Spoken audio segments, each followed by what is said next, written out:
Hi, this is Mary. I'm back to read the next part of The Kind of Leader We Need to Truly Make America Great with Liberty and Justice for All.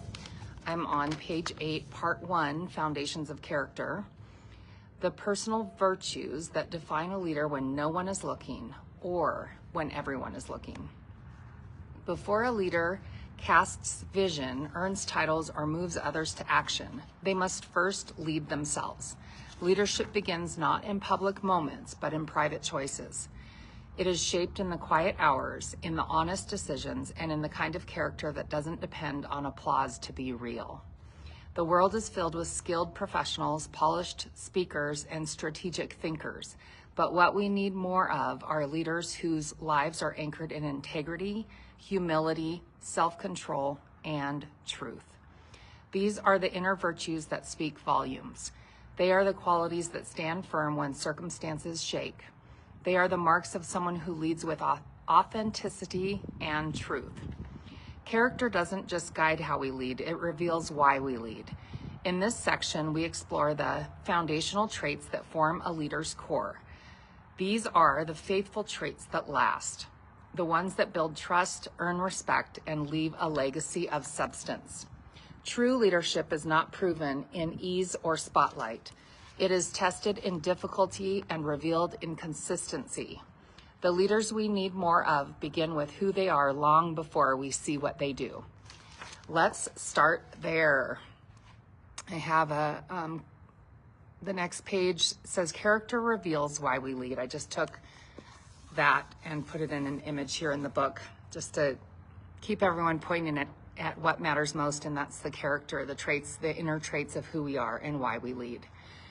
Abraham Lincoln says, nearly all men can stand adversity, but if you want to test a man's character, give him power. Trait number 1 on page 10 is integrity. One of my very favorite qualities of a leader, when you see them acting with integrity consistently, that's a leader I can follow. They are honest in word and deed in every situation. C.S. Lewis says, integrity is doing the right thing even when no one is watching. Integrity is not something you put on for the public. It's the commitment to truth, consistency, and trustworthiness, even when no one is there to applaud your efforts. Leadership without integrity is like a house without a foundation. Eventually, it crumbles. When we act with integrity, we align our values with our actions. We become trustworthy not because we say we are, but because people experience it in how we lead. Integrity requires discipline, honesty, and the willingness to do what is right, not what is easy.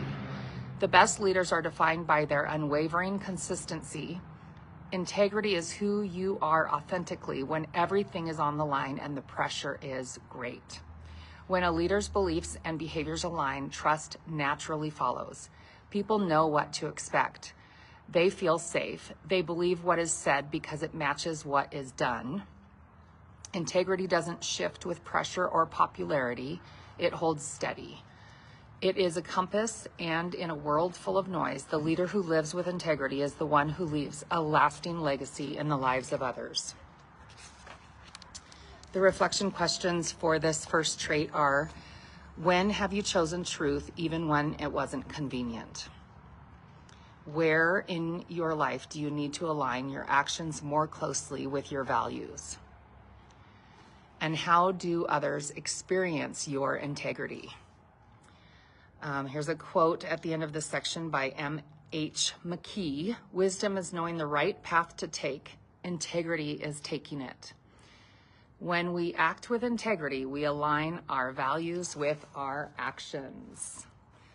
All right, I will continue to read different parts of this book, just little snippets here and there, just to encourage all of us to step into being the kind of leader that we need to see more of in every place and organization that we are in. God bless.